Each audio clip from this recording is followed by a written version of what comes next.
பல்கலைக்கழகத்தோட உரிமையாளரும் IJK கட்சியின் நிறுவன தலைவருமான திரு பாரிவேந்தர் அவர்கள் பெரம்பலூர் நாடாளுமன்ற தொகுதி உறுப்பினராகவும் இருக்காரு. இப்போ பாரதிய ஜனதா கட்சியோட கூட்டணி வச்சு அதே பெரம்பலூர் தொகுதியில போட்டியிடுறாரு. நடக்க இருக்கிற இந்த பாராளுமன்ற தேர்தல் இங்க டெல்லிக்கான தேர்தல், தமிழ்நாட்டுக்கான தேர்தல் அல்ல.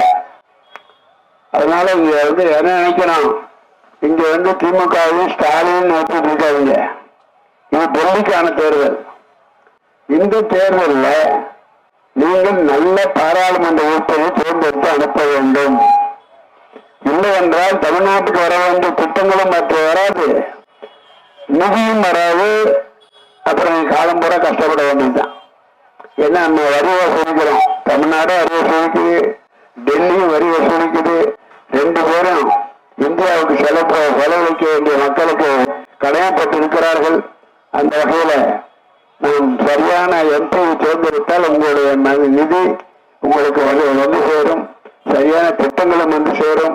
அதற்காக இந்த முறை கவனமாக பாராளுமன்றத்தை தேர்ந்தெடுங்கள். ஏற்கனவே அனுப்பினீர்கள், என்னுடைய ப்ராக்ரஸ் ரிப்போர்ட்டை மட்டும் கொடுத்துட்டோம்.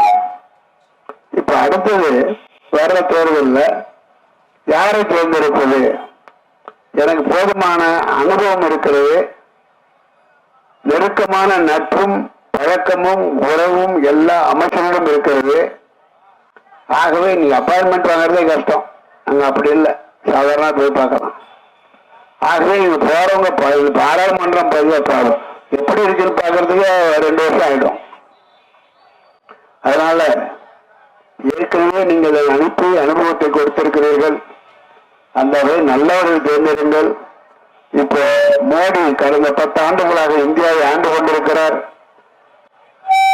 70 அமைச்சர்கள் இருக்கிறார்கள்.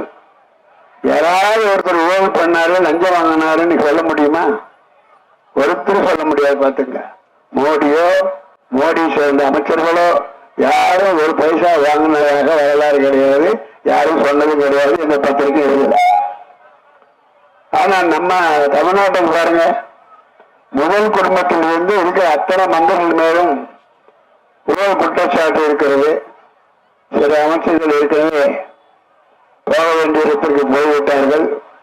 இன்றைக்கு எல்லாரும் குற்றவாளிகள் நிரூபிக்க நிலையில் இருக்கிறார்கள்.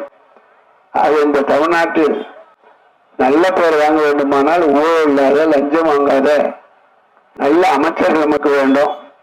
அந்த நல்ல அமைச்சர்கள் தமிழ்நாட்டில் போல் இல்லாமல் எப்படி இருக்கணும், மோடி அரசு இருக்கிற அமைச்சர்கள் போல இருக்க வேண்டும். அதற்காகத்தான் சொல்லுவேன், திரும்ப திரும்ப சொல்லுவேன், நல்ல உழைப்பார்ந்து திருத்தவில்லை. அந்த வகையில் எனக்கு எதிர்த்து இருக்கிற தம்பி மரியாதைக்குரிய அமைச்சர் நேரு போனவர். நேரு எங்க இருக்காரு? ஆட்சியில் இருக்காரு. யார் ஆட்சியில? மரியாதைக்குரிய முதல்வர் இருக்காரு, அவருடைய ஆட்சி குடும்பத்தில் இருக்காரு. இங்க எல்லாத்துக்குமே ஊழல்னா அவருக்கு மட்டும் தனியாக விதிவிலக்கு இல்லை, அவரும் அந்த பட்டியலில் தான் இருக்காரு. ஆகவே ஊழல் குடும்பத்தில் இன்னொரு ஊழல் தம்பியை கொண்டு வர வேண்டாம். அதே மாதிரி குடும்ப ஆட்சி அப்பா இருக்காரு, அதுக்கடுத்து பிள்ளை கொண்டு வர்றது, அது ஜனநாயகம் இல்லவே இல்லை. எதுக்கு தமிழ்நாடு மட்டும்தான் இதுக்கு விதை போட்டவங்க, கருணாநிதி குடும்பத்தான் அதுக்கு விதை போட்டவங்க. ஆரம்பத்திலிருந்து தான் தன் புள்ள, அதுக்கடுத்து பேரன் அப்படிங்கிற பழக்கத்தை கொண்டு வந்தவர்கள் கருணாநிதி குடும்பம் தான். அதுக்காக தான் அந்த தமிழ்நாடுங்கிறது குடும்ப ஆட்சிக்கு பெயர் போனது. அந்த வகையில் தான் இன்றைக்கு என்னை எதிர்த்திருக்கிற தம்பியும் ஒரு குடும்ப ஆட்சி முறையை தான் கொண்டு வரப்படுகிறார். ஆகவே ஜனநாயகத்தை காப்பாற்ற வேண்டிய கடமை நம்முடைய ஒவ்வொருவரிடம் இருக்கிறது.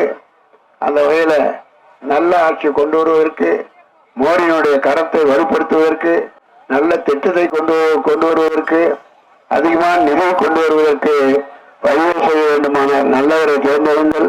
நிச்சயமாக நான் என்னுடைய பட்டியலை கொடுத்து நான் எந்த அளவுக்கு நேர்மையாக உண்மையாக வெளிப்படையாக இருந்திருக்கிறேன் என்பதை சொல்லி இருக்கிறேன்.